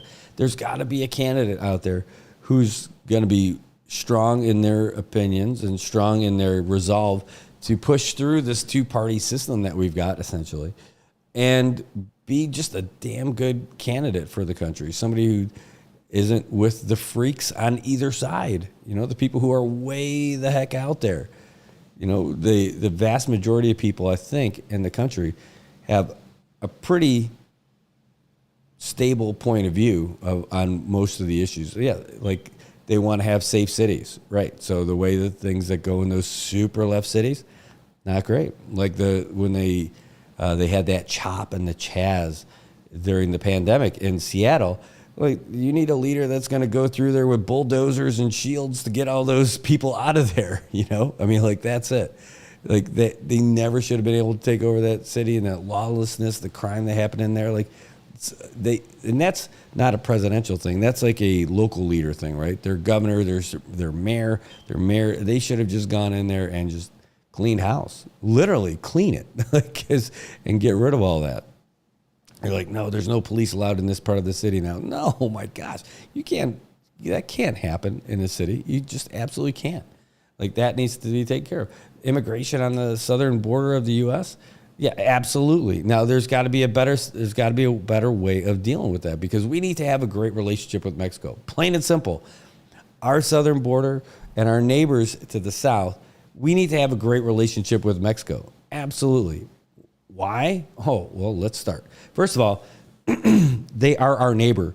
If we have a crappy relationship with them and all of a sudden they want to get close, the Chinese or the Russians say, hey, don't worry about them. Forget those Americans. We're going to be your pal. Here, let's just start with a little training base. Let's do some joint maneuvers. Right? Oh, you think that's going to be a big deal? Just be pals with Mexico. Let's have a great relationship with them. We'll help them clean up their gang issues and clean up all that stuff. And if you want to build a wall so damn bad, build it on the southern border of Mexico and do that together to keep the people who are coming up from South and Central America, and do it that way. Be pals. Be smart about it. It'll cost a lot less, too, to build it in the southern border of Mexico. For real. It'll be great for everybody, because that's who you're going to want to be friends with. They're not our enemies. The guys in Mexico are not our enemies at all. And the folks in Canada are our pals. We shouldn't have to go in a full pat down to get to Canada. We used to not even need a passport to go there. We don't need that. We need to get rid of that too. We need to dial that back. Well, that all happened as like a post-September 11th thing, as it happened now. I mean, we need to really roll back, to be smart about it, really roll back a lot of those provisions of the Patriot Act and like a lot of that surveillance stuff too. Like, it's a real big deal that would make sense for our country. Yeah, I hear you, Chris. I hear you. Like, Trump is not a great candidate. Kamala Harris, like, she's not a great candidate either. Again, I don't like all of the policies of either of them. Can't do it. Probably if I had to vote this time, I don't know. Trump looks tired and old and saying the same stuff. There's nothing new coming from it. And again, he looked like an absolute soup sandwich, which is the nice way to put it. The other type of show that I'm thinking doesn't sound good either, right? But, some of these things, like, I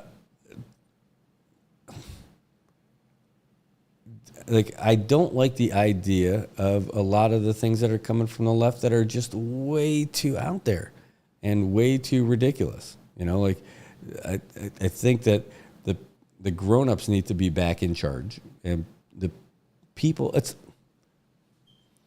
And I think some of the things from the people who are way too left are just way too wrong. Same thing with the way too right guys too. But I mean, like in the past 4 years, like, I loved Obama as a president. Like, this is really going to differ from a lot of people that I know who have some of these same kind of takes, because I thought he was great. I really do. And I thought him winning the election in 2008 really said a lot about our country. It said we've gone from a country where people used to be referred to as 3/5 of a person or be referred to as property, And then we elected somebody of that same kind of descent. Pretty friggin' awesome. Thought it said a lot for us. And then, not sure what the heck happened, but it definitely got people riled up. Not the best folks either. But I don't like the idea of normalizing behavior and lifestyles that don't really, that again aren't normal. There are things that just aren't normal. There are things that you don't have to accept. Like it goes back to like the whole pronouns thing. Let's start with that, because I hate that crap. I think it's the weakest suck kind of take that you could take on it, right? It's, at least professionally. It all started for me. I remember when CNN started doing it. And CNN, before CNN and Fox got crazy, at least CNN used to be like one of those worldwide respected news outlets, right? But like referring to people based on their preferred pronouns is something you can do for a friend out of a courtesy to a friend, out of preference and just being a good friend and stuff like that. But for the news should be the news. And when they first started doing that, I'm like, you can't do that. Like, it's like we have a law here about like changing birth certificates and stuff like that based on, you know, how someone identifies. I don't think that's appropriate either. Not at all. I mean, it's a lie. It's not the truth. I mean, it's just, that should not be the thing. It doesn't make any sense for me. And to normalize that, I would want to, you know, I wouldn't side with somebody who's cool with that stuff either. But again, it's not from some other, like some super high moral ground or something like that, because I'm not that guy either. But like, just no. It's just dumb to me. It just does not make any sense. And it's not going to be super embraced and all that other stuff. I don't hate anybody for doing it. I'm just talking about that as a topic, you know, like that would be one of the topics. I don't think that's cool. Like, and when it comes to that sporting stuff, at least some of the world is getting sane again about this stuff, where they had that whole issue with who can compete in what sports. I mean, like, you can only take it so far. Like, I have a daughter, and I love my daughter, and as every dad does, right? You love your kids. But I mean, there's like, I don't tell my daughter that there's limitations that she won't be able to achieve all this other stuff. You know, I don't tell her that. And like, the sky's the limit and all that other stuff. But there's also a point like, hey, look, your brother's has the potential to be bigger, stronger, faster than you because he's a man. He's going to grow into a man. That's just how it is. Women and men can be equal in the workplace and stuff like that. Great. But there's a reason why there's women's sports, right? The reason why there's women's sports is because at the top level, women just can't compete at the same level that men can. Well, Brad, so many people can beat you in everything. Absolutely. Of course. They're going to smoke my bags for sure. But I mean, like, the reason why there's like a men's sport and women's sports, because at those top levels, they don't compete at the same thing. Brad, you're a monster. No, it's not. It's just science. That's it. Like, that's it. It's just a fact that's how it is. It's not saying that women can't be better, bigger, stronger than men. It's just that they're not. They can be, for sure. I mean, there are people who push to all those levels, and, you know, but by and far, just genetics, that's just where it is. It's not saying anybody's less of a person or anything. That's just the fact. Saying that they're equal is not it. So that's why the whole thing about like who can enter what kind of a sporting event under what category and all that. Like, look, all that stuff, making an accommodation for somebody based on their personal preference is absolutely admirable and should be acceptable. If you want to be a good friend, you should do that kind of stuff. But when it comes to like real stuff, no, it doesn't. Sports is part of that real stuff. You know, that doesn't work. It does not work. If it's a co-ed thing, great. But there's men's sports and there's women's sports, and people who were born men. But I never identify. No, it doesn't matter what it doesn't, at that kind of level, it doesn't identify. Like, especially, like, here's another thing. Like, hearing somebody say that men can get pregnant. No, they can't. There's no maybe. Men cannot get pregnant. Okay? That's it. Just like women cannot get testicular cancer. You can't. You know? That's it. Yes, Louisa, let's have a beer. And several. Not even or. Let's just several. And again, but the key point on this is not me walking around with a pitchfork and a torch saying, I'm against all these people. No, none of that stuff. This is 100% just saying, look, can't we have both? Can't we be loving, supportive friends and family to folks who identify in different ways and all that stuff, and also still do all this stuff. Like it's just, there's room for both of those kind of conversations in there. It's not one way or the other. You're not hatred. You're not transphobic. You're not homophobic. You're not anyphobic. It's just like, there's just some stuff that's just it. You know, I mean, I could have a real heartfelt conversation with someone who said, hey, I was born this way and I felt like this and this was how I was my whole life and all that stuff. Great.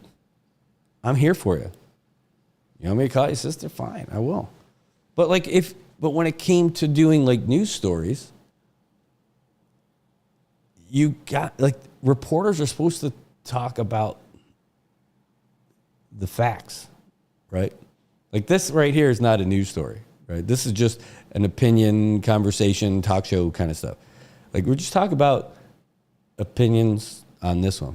And like, but for like writing a story, unless somebody officially changed their name, you're supposed to use, not their preferred name, use their actual legal name.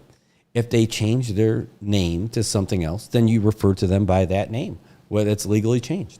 And that should not be an affront to somebody's whole being, you know? You know, if they, that's it. Oh, it looks like we disconnected and we're reconnecting here. Hold on. It looks like we're back on. Reconnection successful. There we go.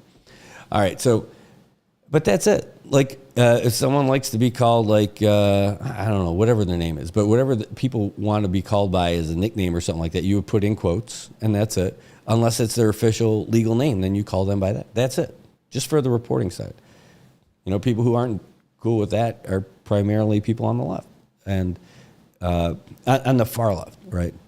And it doesn't mean, again, it's nothing angry about any of that stuff, but too much of that stuff got moved over.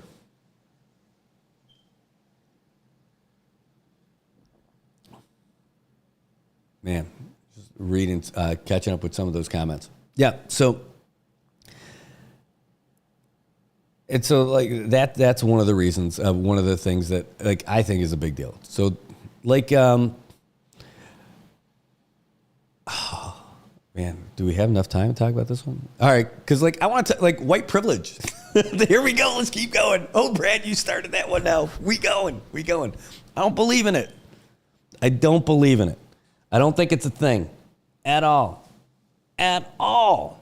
I think it's just horse stuff. And I think it's a good conversation I would love to have with friends. I would stay late today talking about that because I'm not down with that whole concept of white privilege at all.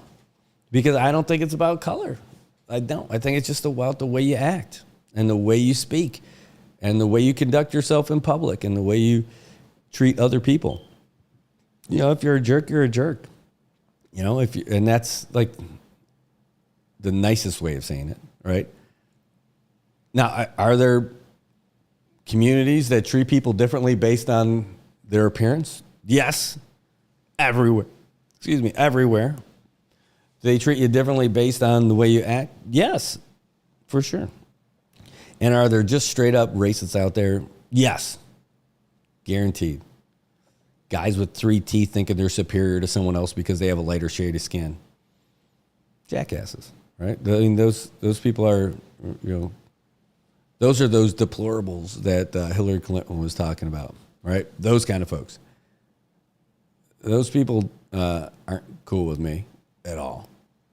But, like, I'm telling you, it's like watching the movies where people got on this whole thing. It was like in the last 10 years too, you know?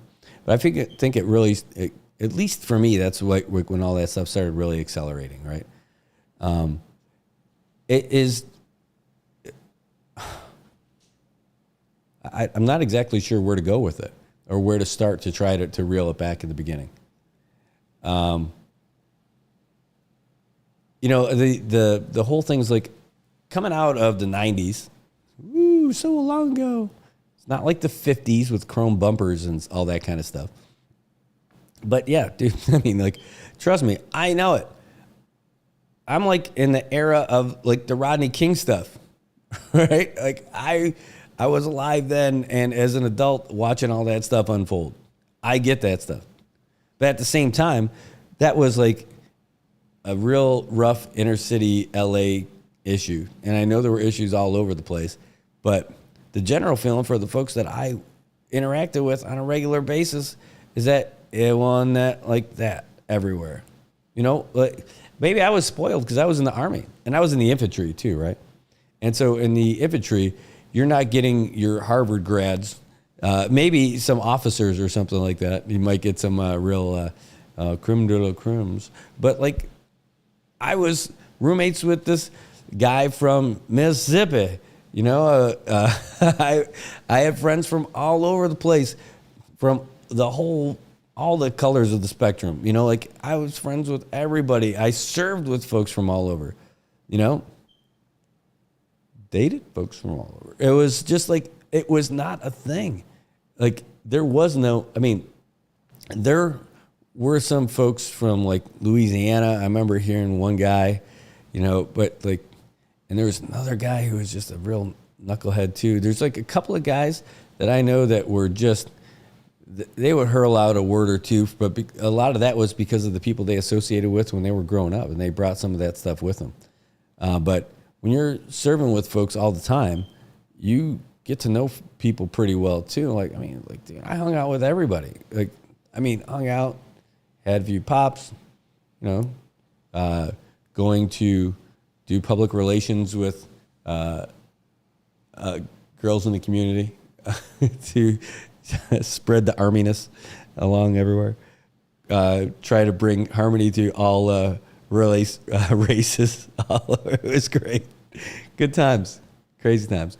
But that wasn't a thing. You know, and talking about like the movies today where they talk, you know, we hear like these people cry about, oh, there's not representation in the movies and all this stuff, and it's been happening for years, and you know, it's all white this. I'm like, this is all bull.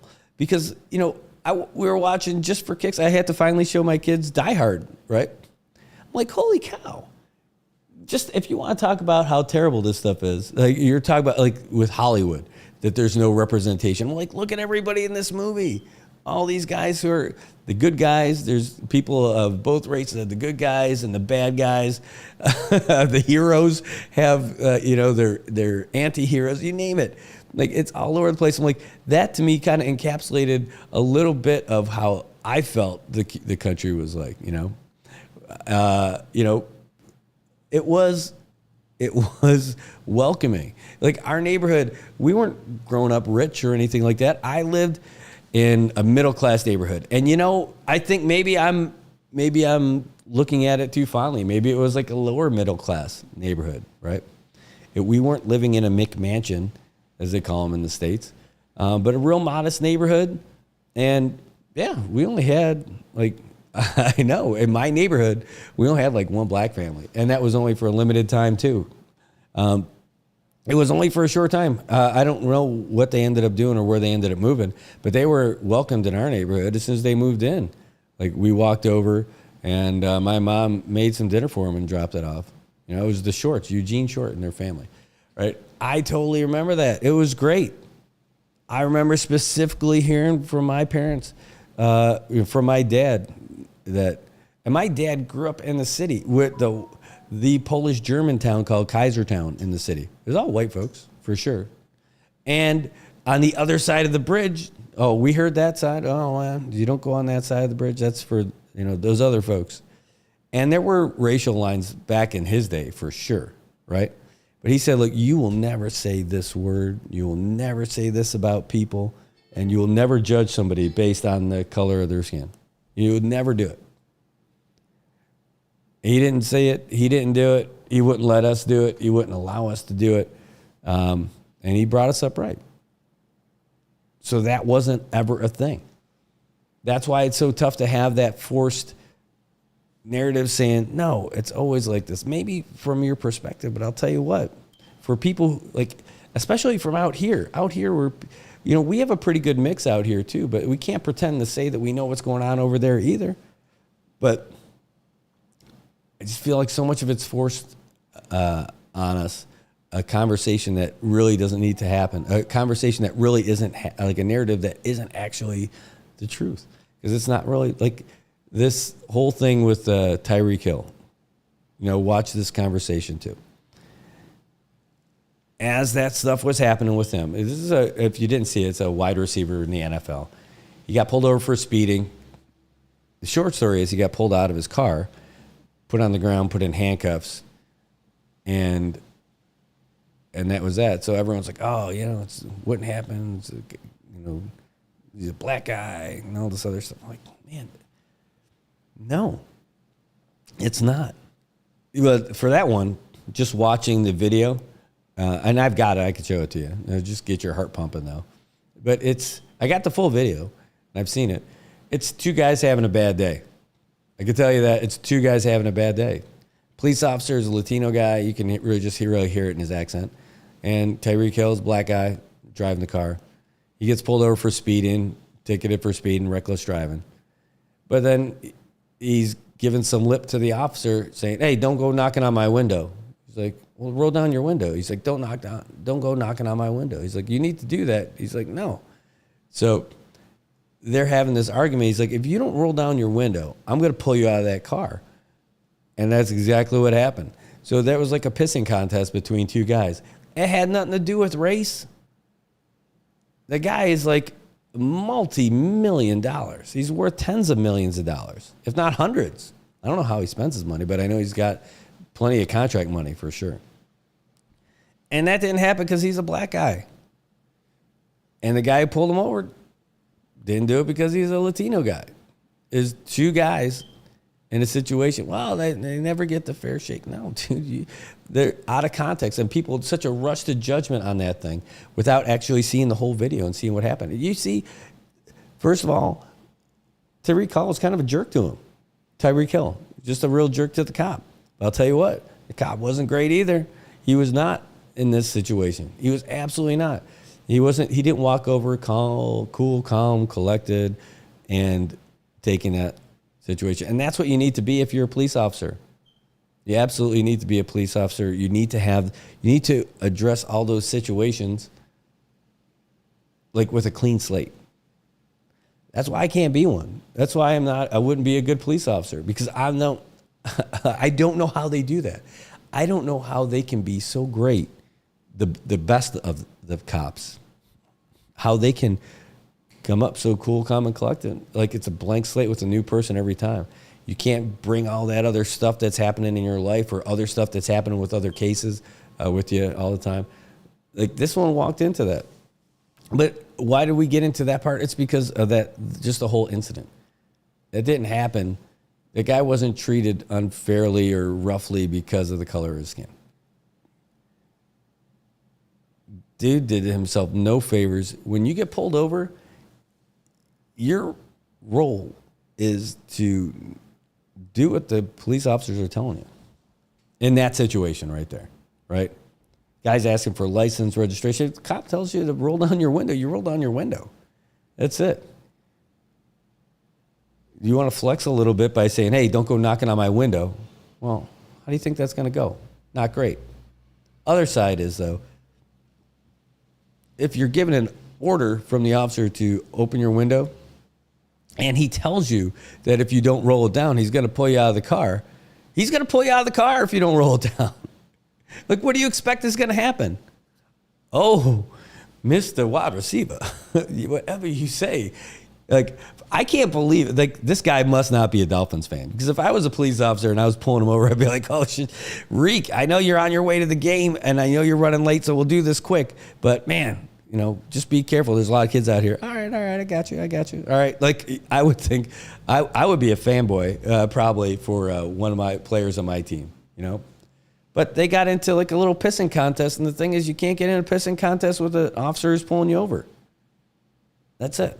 That has nothing to do with your race. That has nothing to do, it doesn't. It has nothing to do with your race. That's why it's the people who are pushing that kind of a narrative that people of one skin color or another are just the perennial victims. That's the kind of folks that I don't want to see in charge of things. No, it's not because of this. I'm never going to win. No. Shit. You know, Teddy Roosevelt said it best, and I don't know if I could find the actual quote in a short amount of time, but it was about not being a hyphenated American. Let's see if I can find that. Teddy Roosevelt. There it is, hyphenated American. See if I can find. And when I read this, here it is. Oh, there it is right there. I love this quote. It sounds so strong from this president. Americanism is the name of this. And it was an address that he delivered before the Knights of Columbus in Carnegie Hall, Tuesday, October 12th, 1915. 1915 is when this came around. All right.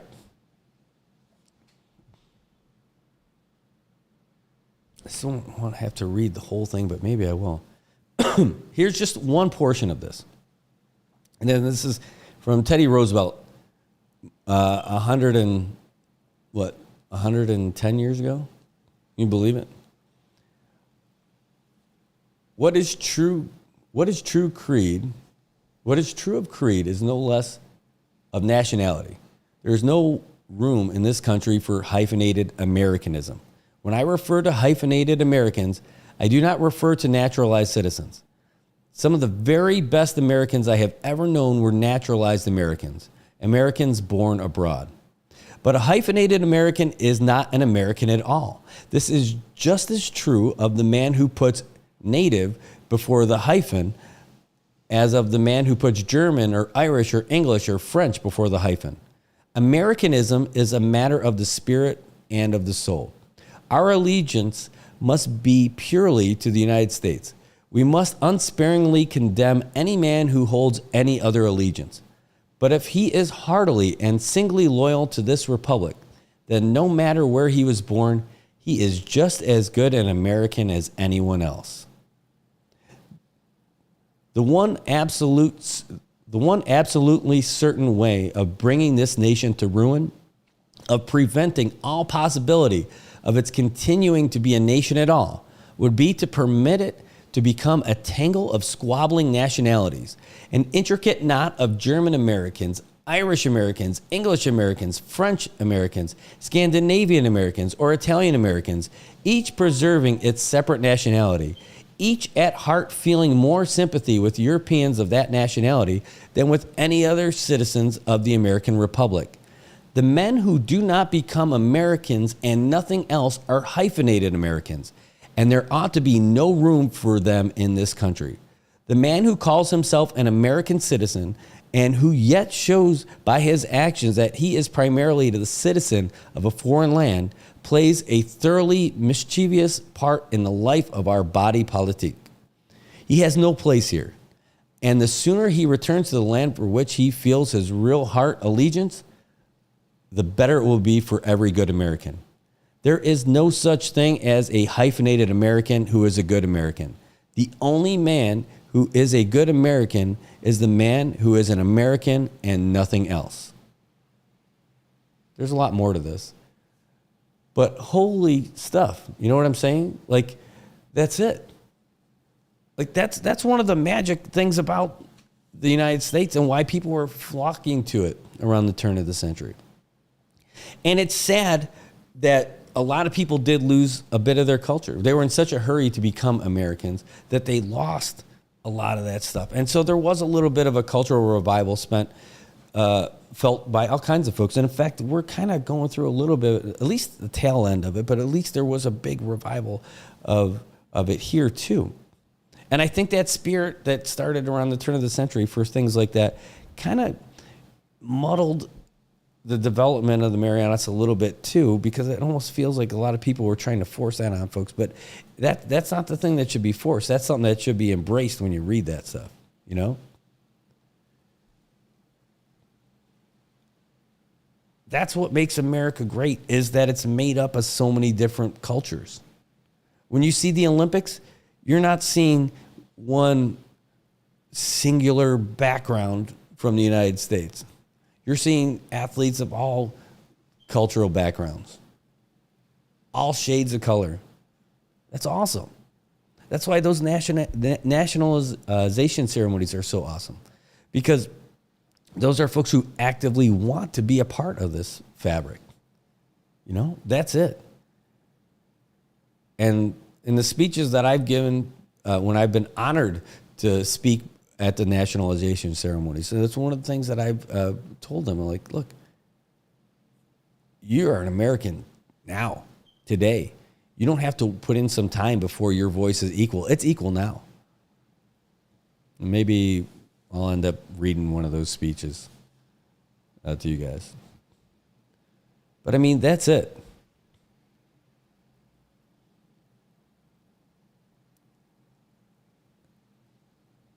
Not putting one person ahead, not recognizing that somebody has a higher status because of their color, that's all crap. You know, I mean, that's it. I love this from a president from like 100 years ago. Somebody who is so much closer to the dawn of our nation than we are. Not super close, right? But I mean, like, think about that. Like 140 years after the founding of the nation is when he wrote that. And here we are 110 years after that.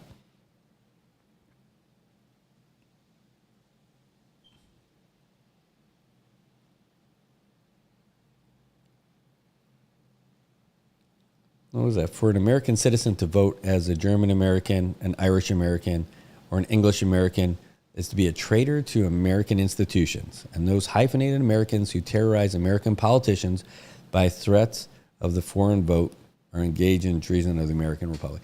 Man, I'll tell you, this whole thing is a great speech. Our presidents used to really be able to write, used to really be able to speak. It says, what's your take on people hanging the Confederate flag outside of their homes? You know what? When I grew up, I was watching the Dukes of Hazzard. You know? When I grew up, I watched the Dukes of Hazzard as one of those regular shows with Bo and Luke Duke. And they had the coolest car, in that Dodge Charger, with the 01 on the side, had the stars and bars on the roof, called the General Lee. So when I saw the Confederate flag, for that, I just thought of it as one of those Southern things, people hanging on to the past and the South will rise again. You know, I didn't think anything of it. Now, I guess it would have to be, Louisa, about my take on that would be, it just depends on, like, where's it coming from? You know, if that was something, if someone was hanging that thing out there because they think that, or they were flying that Confederate flag outside because if they're like racist folks, and I'm like, yeah, no. But if it's just one of those Southern guys who just grew up with all that stuff, I don't even think about it. I mean, I just don't think about it. Again, if it's nothing official, that's their own thing at their house. Now, if they had like a Nazi flag or something like that, I think that's a little different. Awful, right? Hate. And so that stuff with the South, I don't think everybody who would fly a Confederate flag outside their home was like one of those racist folks, because I don't know that that's what it is, unless I heard that from them. I mean, I think it's probably, some of the folks probably are, indeed. And some of those that probably just live in that little romanticism of like the past that like that was ingrained in the South and all that other stuff. I don't know. I'm a little ambivalent to it. I don't really care. If I saw a Confederate sticker on a police car, I wouldn't be cool with that. You know, nothing official, not at any official government anything. But I mean, I guess I really don't think about it. I don't think it's an affront to anything, but I think it's just an easy way to poke fun at somebody who's celebrating second place. So, yeah, it's just weird. I know it takes on something different now. I guess people have given it a life of its own, but I never really thought too much of it. You know, and like General Lee, Robert E. Lee, like when we were taught in schools, like he didn't necessarily want to be part of the cessation of the South, but as a native Virginian, you know, you just a man of honor who decided to stick with his state and his people and all that stuff, and ended up doing it. So he wasn't some great villain, but that's what we learned in our history books. So I don't know. I didn't have a problem with calling Fort Benning Fort Benning. I didn't have a problem with a lot of the names being changed for different things. You know, like I don't have a thing. Yeah, I see that. That's awesome.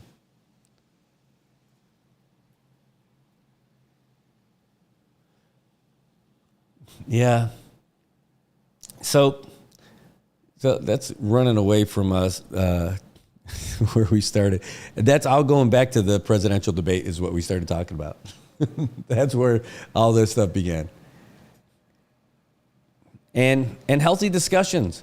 That's another thing about this is that I want to why I so dislike people who are so far to the left and so far to the right, because for them there's no room for a healthy discussion on stuff. You know, you can have great conversations with folks and totally disagree with them and still be friends, shake hands, drink a beer, and be cool with it. And that's supposed to be how things go. You could totally disagree with people on stuff, but you're still people, and your regular stuff is going to be fine. I mean, there might be people are so filled with some bitterness and stuff you can't handle it, but you know, you might not be able to go over. There might be some obstacles you just can't overcome, but you don't have to agree on every single friggin' thing. If you end up having a different point of view on some things, you can absolutely still be friends. It's not a world changer, a world ender, conversation ender. Hold on, I'm just checking out some other posts coming in. That's funny. That's a sports reference too. That was good. So that's it. I wish there, just to try to tie it up, because I want to go down to court and cover this case. I think the big thing is that I would be happier if there was a different candidate who represented where I think most people in the country are. I think most people in the country are sane. They're not firmly ingrained in some hatred of somebody who's on the other side. You know, and it's so crazy. And then that there's so much infiltration from, I know this sounds a little far-fetched, but it's true, into social media from bad actors. So much so that from the United States point of view, the Russians are the bad guys. They are. You got good guys, bad guys. Russians are the bad guys. But I'm Russian, I'm your friend. Oh, no, I know. I'm not saying all Russian, but I'm just talking about Putin, where Russia is going. But there are patriots in our country who are flag-flying patriots who are saying they're cool with Russia and Putin. He's a strong leader. He's the kind of leader, we got to respect that, about him and all that other stuff. Ukraine, we're just pumping all that money into. No. These guys got duped. They definitely having some rando Facebook conversations with bad actors. We're saying funding the war in Ukraine is terrible. Oh, we're doing it because of Biden and those Democrats, bullshit. You know why? It's because Russia invaded a sovereign country, and the rest of the countries in Europe don't want to end up being just like Ukraine. Well, it's broken promises and all this other stuff. Broken promises. Look, those guys in Europe know what's going on. we absolutely should be fighting for at least to expel the Russians from Ukraine. We should be in there. Our troops, we should be in there. Well, you go, Brad. Dude, freaking old and out of shape. I'm not going to be able to do a whole lot right now. I can still shoot really well. But I would, hell yeah, if I was still in, I'd want to go. I would absolutely want to expel those guys from Ukraine. Absolutely. The whole of Europe should be over there with a giant shoehorn and flicking those guys out of there. And they should give Russia everything they're giving to the Ukrainians. Ukraine, like if the Russians can strike Kyiv and lob some big stuff over there, well, have at it. You got Russia just looks like the big bully picking on somebody in the playground. All the other kids should stand up and fight back on this one. I'm not saying fight all the way to Moscow or something like that. I'm just saying get them out. Get them out of Ukraine. Crimea too. And if they're going to send stuff to Kyiv, you're going to hit their capital, then send stuff back. Guaranteed, Russia's going to lose. You just have to be a freaking adult and stand up for yourself on this thing. None of these little tit for tat things.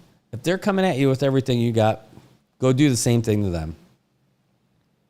And if it takes, driving all the way in there in World War II and that World War III and that thing, well then, shit, go for it.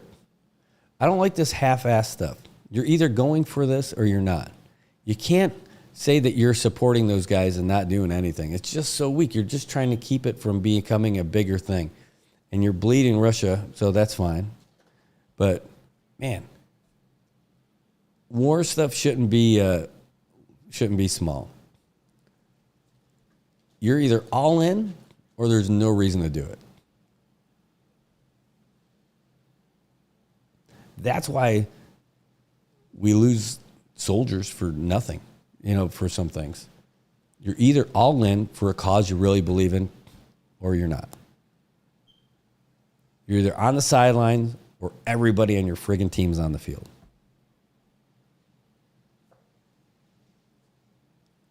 Well, that was an interesting half an hour. All right, I want to go cover this case because I want to be able to talk about this more tomorrow.